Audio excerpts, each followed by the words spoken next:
Welcome, everybody. This is Bulldog here. We've got something very special for you today. We have an interview here with Aggroed, one of the co-founders of Splinterlands. Aggroed, thank you for taking the time to join me here today. Yeah, it's my absolute pleasure. Thanks for being a constant reporter of all things Splinterlands. You're So, if anybody is watching this channel for the very first time, I'm pretty bullish on Splinterlands. So I've essentially quit my job covering Splinterlands, getting into NFT gaming, that type of thing. But one of the things that I have been kind of critical on with Splinterlands is the new player experience. And I actually, when I first started, I almost didn't play the game. I played the game for a couple days, didn't really like it that well. Ended up coming back a few weeks later, happened to jump on the Discord, had some people that kind of explained what I was missing, what I wasn't getting, and luckily they did that. Whoever it was back then that helped me out literally changed my life, so I'm very glad that they did that. But the the new player experience is just very, very different getting into this. So Agrod, what's kind of your feeling overall on the new player experience, as far as new players getting into the game or casual players who maybe aren't familiar with blockchain? This might be their onboarding in the blockchain. How do you think the game plays for them? yeah, it's always been tricky to get new players, and that's true in any game. Trying to get somebody up and running is hard, but it gets harder once you start introducing blockchain. In the grand scheme of things, I think we do a better job than literally every other project out there. That doesn't mean that we have nailed it. It just means that we have made it less terrible for others. First off, being able to go get in, get cards inexpensively, get playing, that whole system operates. You come in, you create an account with a username and password, swipe a credit card, get some credits, and start purchasing cards. I mean, in some respects, that's pretty darn simple. What I do think kind of gets convoluted or frustrating is that it takes a little bit before you're able to actually start earning. And that is very much intentional. And I wish that there were better ways around that. But when you make it easy to earn without any stake in the game, you end up making it easy for not just new players, but bots that are completely indistinguishable from new players. And that leads to that frustration of like, well, I just want to play and have this be like a free to play game, but play to earn is not free to play. If we, free to play games can give out stuff all day long and nobody cares because it doesn't hurt you. It's just all cool. Hey, look, I get this new thing and I get this new thing, but that stuff has exactly zero value. So at the end of the day, you're like, hey, look at all this stuff I've done. Look at how many hours I've spent. I've been sucked in and I've even paid money, but I have literally gotten nothing for any of this. Some entertainment, maybe a couple friends, but that's it. With Splinterlands, it is more frustrating to try to get to the place where you can earn. You actually have to own some cards first. You actually have to grind it out a bit. But that's part of this game, and I do understand that can be a challenge to get started. But once you've kind of gotten past that initial hurdle, that initial activation energy, then you can actually like start getting into the game and realize, oh crap, look at all this stuff. This is wonderful. There is just that like you got to switch from free to play and fiat to play to earn and crypto, and that's a mind shift. And no easy way around that. But I still think that we're one of the easiest projects for that to happen, but that is still a hard thing to have happen. So yeah, I pretty much completely agree with everything you said, and especially the way you said it's less terrible joining Splinterlands than some of the other NFT Yeah, games because right now the like for example, you don't have to create a wallet when you join Splinterlands. Splinterlands was my I didn't have a wallet when I first joined Splinterlands of any type. If you had to log in with MetaMask with a wallet, that probably would have been a barrier that I might not have gone through. Um, right. Exactly. Like, we're built on a chain that doesn't have gas. So like, the actual experience that most people go through is you go to like Coinbase or Voyager, you purchase Ethereum, you download MetaMask, you transfer your Ethereum from Coinbase or Voyager to MetaMask. Then you have to wrap it. then you can engage with that like app. I mean, that's just a freaking nightmare. So I Oh don't yeah, know. absolutely. So I kind of want to go back to one other thing you said about transitioning from the free to play fiat where they just kind of throw all this free stuff at you when you join, I mean you like if it's a game where you level up, you grow like 15 levels on the first day or whatever and get all this free stuff. And trying to transition players who are used to that, and it's difficult when that stuff has in-game value. So I know one of the suggestions that's been thrown around is using the kind of the starter cards that are not NFTs and kind of building that same concept within them where okay, maybe you even build it in the lore where you start off with fewer starter cards and you have to go through like quest and okay, like you have to complete this quest with your fire cards and then you unlock the water cards and do things that way and that way you kind of give people a sense of progression in the game without actually giving them stuff that's going to mess up the economy. Like, what are your thoughts on those types of suggestions? Um, Well, on the one hand, we still are growing very rapidly. We had some bots that entered our ecosystem, but I think we've mostly gotten rid of them after some of our economic changes. There's the bots still operate, but I don't think that we're getting like hordes of bots coming in. And we're still getting thousands of players a day that start and join and spend and grow their accounts. So, my first thought isn't like, oh crap, I need to totally change my new user experience. My thought is, we basically have to provide as much value to the ecosystem as possible. We live in a resource constrained world. So if you say, hey, Aggie, do you understand that there's things that you could do that are better for the ecosystem um, that make the new player experience better? I would say yes. And then you're like, well, you're a jerk. Why won't you do it? And I'm like, well, I think there are things that are more important for us to do, like get Chaos Legion out. I don't have an infinite army of devs. I think we have about 13 people, maybe it's 15 people on the dev team by now, and um, nearly all of them are only like 2 to 3 months old and within the company. So like we know that they're really gifted devs. These people are coming from like super gifted hires and referrals, and we know that they're awesome. But like the freaking code base to Splinterlands is, if you were to print it, it's as big as War and Peace. So before you can like just hop in and become like a team player and a great contributor and look at all this stuff I built, you got a lot of work to do just to go catch up on like, what the hell is this game? How does it work? And we're pulling a lot of people out of non-blockchain businesses and pulling them over here. And they got some mentality shifts that they got to do, going from whatever it was that they were working on to how we build free to play games here, or play to earn games here. Sorry. So there's challenges to just what do we do next? And right now the focus is on the Chaos Legion.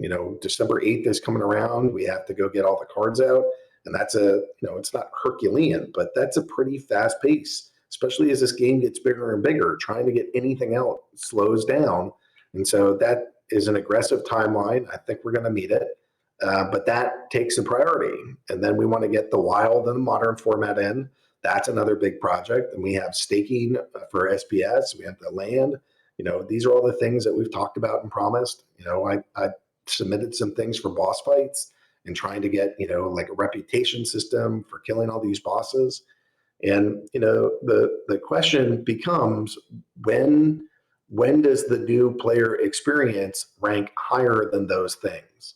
And I think we got to get more of the backlog of things that we want to get out, and then we can add more things to the new player experience.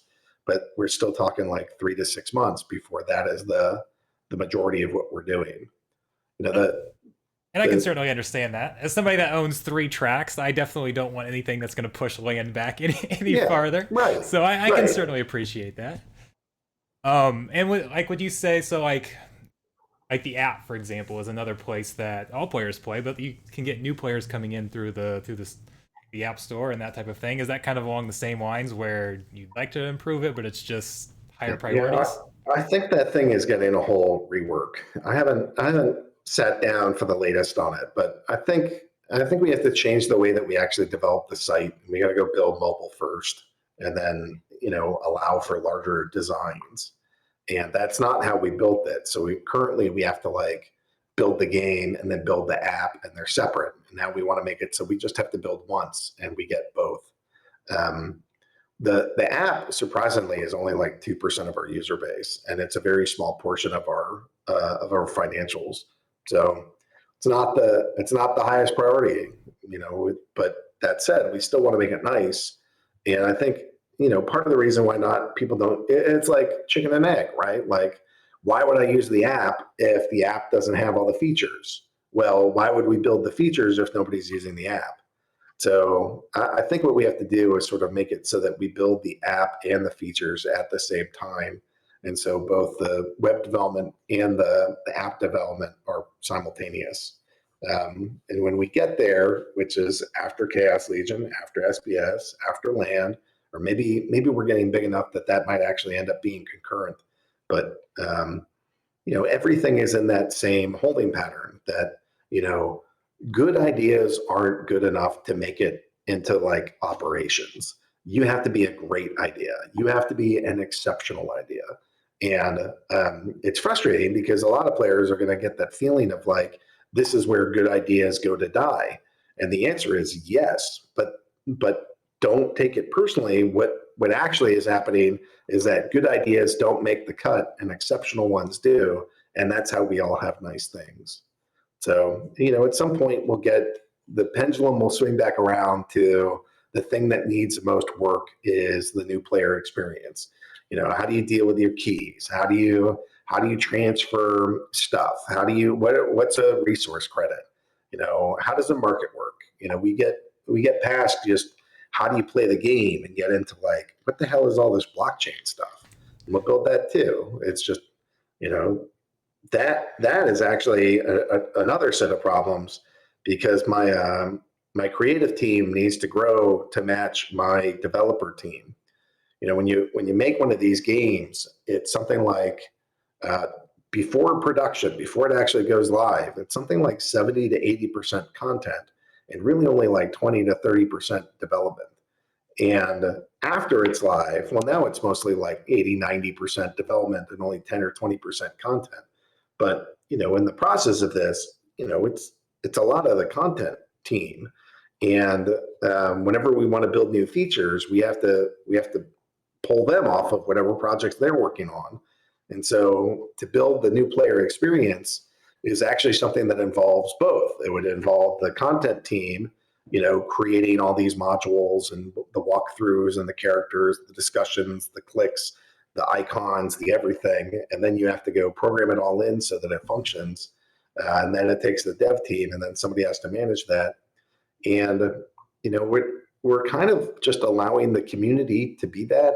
And I know that might not be a satisfying answer, but, it's not like we only have 5 or 10 people in this. We're trying to make it so that, we'll have some marketing guys. The marketing guys will stand around to be able to answer questions and hold your hand while you do all these things. And, I think in some ways that's even better because when people come to you asking questions, they don't typically say, "Hey, show me the YouTube video where I can learn how to do this." They say, "Hey, will you walk me through this?" And I don't know. I think we want to get that same. I mean, ultimately, the goal is how do you make a new user have a great experience, and it's not always going to be a technical answer. Sometimes it's just going to be, well, let's get people to help you, and that's currently the next solution that's on the table. So, we're hiring and trying to make that experience better, um, but I don't know. I mean, some of that you just need to rely on the community. There's like, hundreds of thousands of people, you guys got to go make content for that of like, let me walk you through this. Let me show you that. And we need to find good ways to like get that content to players. Um, but, we're relying on streams like yours and people in this community to go kind of teach these things and show people how to operate. That's certainly what I'm trying to do some with my channel. So if anybody is watching this and feels like there's guides out there I haven't covered that you want me to walk through, definitely leave comments and let me know. And Yeah, unfortunately, you can't do it once. It's like because the well, next day somebody shows up and they're like, "Hey, how do you do this?" And So you got to keep putting out that content and showing it in different ways and explaining it different ways. And eventually, people find it, people use it, do the thing, and this experience gets better, and our kind of like muscle memory as a community gets stronger, because then there's all these other people that know how to do the same thing. So like if you come in at 3 p.m. on a Tuesday, the likelihood that somebody is on it, like in the Discord or in our community, that can answer this. Another thing we can do is like change the way that we communicate in the game. And that's been a priority for me for a while now, because I want to build community, right? And so if you want to build community, you have to facilitate communication. So looking at, how is there a way that we can get calls in the game, or better text channels, or how do we get everybody to engage each other? Because that too is a way to sort of ease onboarding. You just put a bunch of people towards, hey, you're new. I'm a dude, not a bot. How can I help you? And see if that works. And not to bombard you with ideas, but that was kind of another thing I think we talked about. I can't remember if that was in the Mav channel or what it was, but kind of along with that quest feature, having like a quest where you design like basically a worthless token on Hive Engine that has no value, but is just there to have like a quest where you, okay, go get your keys and go buy this on Hive Engine or Tribal Dex or whatever it is, just to get people familiar with how to use that so that they can do some sorts of things. But that was actually a question that some people wanted me to ask as well, is as far as upcoming features, is what's the timeline looking like for being able to like buy I can't remember what's all open, like the land sale screen, like on the marketplace screen there's some other things that say coming soon. There's been a lot of people who I've talked with who didn't even know they could sell their vouchers, didn't know how to buy vouchers. The voucher system was absolutely amazing. You guys were great coming up with that. I loved it. My one of my actually my biggest criticism with the vouchers is that it didn't last longer. And I know Should have spoken up. There was so much flack that I took for it. I'm like, this is the most genius idea that I've had for this game in 2 years. So I'm happy to keep promoting it. I think it's amazing.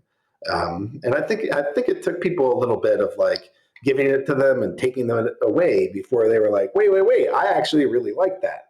So I don't know. It's this weird mix, and like I think the biggest kind of disconnect I saw with it was a lot of people didn't understand that you could go buy packs on the secondary market from Hive Engine. You didn't have to pay $25 to go get a voucher and a pack. That you can actually buy secondary packs, and we saw that there was like secondary packs being sold for $20 on Facebook when they were $8 on Hive Engine, because people just didn't know how to use that. So if there was something, I know that says it's coming soon in the game to be able to sell those types of things, and a lot of people were just kind of curious if that was something so that would be soon, or if that was another 3-6 month down the line type thing. I don't think it's going to be 3 to 6 months. I know that there's an update coming that I think that is supposed to roll out this week, but there's two parts to it. The first part is that the market itself was running into transactional volume limits. So, the game could go support another 50 million battles, but the market can support another 50 million transactions. And that's largely because the success of the rental market. The rental market put another million transactions per day of strain that, we expected the market to do well, but not quite that well. That was awesome. So we had to kind of go back and rewire and tweak some of the code to make sure that it could handle more transactions, because we can see it. I mean, like, Chaos Legion is 10 times the size of Untamed. When all these cards hit, we could get 10 million cards rented. So we had to like, you know, clear our calendars a little bit for that. And I forget if that is simultaneous with the other markets being live or just the precursor to it. So I think we'll get an update this week, or maybe it's early next, to the market. And I don't remember which one of those two options it is, but it is actively, like right this second, being worked on. I know that some version is live and ready to go. All right, I know you don't have a lot of time here, but one other question people wanted me to get in is there any update on what type of power requirements we're looking at with the, I know, like, to get into new leagues, there's going to be new power requirements with Chaos. Is that something that's going to be more new player friendly, or is it just okay? Chaos is worth half the power, so we've got half the power requirements for the leagues, or I'm not directly on that. So somebody will propose that to me after it's kind of been coded or designed, where there's mixed opinions. I know that everybody wants it to be low, but they also want the token values to be high. And those two things are kind of mutually exclusive. If you make it super easy to earn, then you make the thing that you are earning less valuable. And so you have to have that balance of valuable versus like how difficult is it to get. And what you would do for new users might actually just end up powering armies of bots. And so you have to be really careful with like those kinds of economic decisions. Um, so I don't know. I haven't gotten too much flack about the collection power requirements. Honestly, I think they're a little bit low personally, um, but that's what we did when we implemented them. So if we just go, it is harder now. Then I actually think it's more in line with what I would have originally wanted. But I don't know. Some of that is kind of give and take with the community. Honestly, what I wish it was that's the exact kind of thing that we should roll out with whatever we think is best, and then that would be like a great SPS vote of like hey, look, we just put out our best guess. It's better to have something than nothing. Where do the stakeholders want this? And just you have two dials. You can lower the difficulty dial, but you are simultaneously lowering the price dial, or you can up the price dial, but that probably means upping the difficulty dial. And I'm sure that it breaks at various levels. If you make it too difficult, then it won't just keep going up in price indefinitely. So there's some like you fine tuning and tweaking of these kind of I know the game is digital, but I think of this as like an analog knob. And you got to go twist the knob and be like, well, if we're at a 3 on difficulty, here's the price. And if we're at a 9 on difficulty, here's the price. Well, maybe we should be at a 7 on difficulty. No, it turns out that a 5 is where we get the maximum overlap. And you kind of got to like fidget with this thing to get it into the sweet spot. But if we're doing that all the time, people are going to be like, what the hell are you idiots doing? But if it's the stakeholders doing it, it's like, look at this. It's freedom. It's democracy. This is working. So I don't know. I like the idea of punting that, getting our best guess, our best suggestion, and then say stakeholders go nuts. You guys figure it out.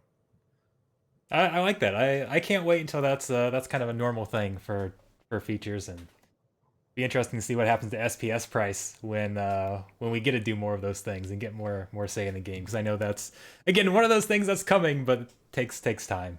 So Yeah, we get everything is Chaos Legion, right? We got to get Chaos Legion out. That's where our next round of cash is going to come from. And then when that cash comes in, we can go hire. I'm already authorizing hiring a crap ton of people. There's going to be an enormous amount of people in this business, and then at that point, we can go be like, all right, hey, team of people that are more or less idle, go build all these features that these guys are requesting, and you over there build all these features that those guys are requesting, and you build this other game, and you build these casual games, and you do this. And but we gotta get through Chaos Legion. So all the emphasis is on Chaos Legion. Then we have some cash, and then we get to use that cash to run our business the way we want. And that's the dream. That's what we're building. That's what we're doing. So we had a fantastic November. I mean, we have more cash in the coffers than we ever had before. So now we're hiring, and like I said, it takes a couple months to get up to speed. But once we are up to speed, then you can actually start contributing. And so it's going to be a little bit before like everything starts firing. But when it does, I imagine that there's going to be some jaws that drop, and you guys are going to be like, "What the crap just happened? How did all this stuff start getting done?" And it's like, well, it's an overnight success, 6 months in the making, and now it's here, and now you get the benefits. I hope you guys enjoy. You won't. You'll just keep saying, "Do more, make it faster, pump the price, do the thing, more features." But at least you'll start with, oh, well, it looks like more stuff is happening cooler. and faster. So go buy SPS before all that stuff comes out, right? That's the point. Can never have Well, I enough. mean, you can never have enough. I can tell you that. I can't tell any single person you should buy this or you should sell it. I don't have a crystal ball. This market does totally crazy things. I can tell you, I like stack a crap ton of this. I take all my airdrop points and I'm either building liquidity pools or like staking it right back in the game because I have a lot of faith personally that this thing will do well. But that's a personal journey. That's my experience. That's not financial advice for your family. You got to do your own research and come to your own conclusions. Well, I know we're kind of out of time here, so thank you very much for joining us. The Dog Pound gives tremendous thanks for the Untamed packs that you submitted a while Oh, back to give good. out for chicken kills. Those have been extremely popular and have been I amazing. bet. I I don't know if bet. you've seen the chicken kill music or not, but we throw a Not party. recently, We but throw you a should. party. So Show me like a little video vignette of the party. I'm happy to check that out. I bet that's hilarious. I'll send it to you when we get done here. It's pretty great. So thank you very much. I appreciate it, and Glad to be here. I can't wait to see chaos, to see all the new things coming to the game. So It's coming. We're constantly working on building this thing. We work around the clock to build this thing. And now, when you get started with new people, it actually slows you down because you're not coding. You're teaching these other people how to code in our ecosystem. But once they're up to speed, they get off and running, and our original like coders and trainers get back to work. And you guys should see a hell of a lot more productivity out of all of us. That's my bet. All right. Anyways, it's a pleasure to be here. Thank you to your audience. Come join us at splinterlands.com. Join us in Discord, discord.splinterlands.com. Join our community, play our game, and come experience why this is a game that can help spread peace, prosperity, and freedom. And glad to have you guys here. thanks again. Thanks to everybody for tuning in. Hope you enjoyed this. Make sure to subscribe to the channel. I'll be seeing you guys around.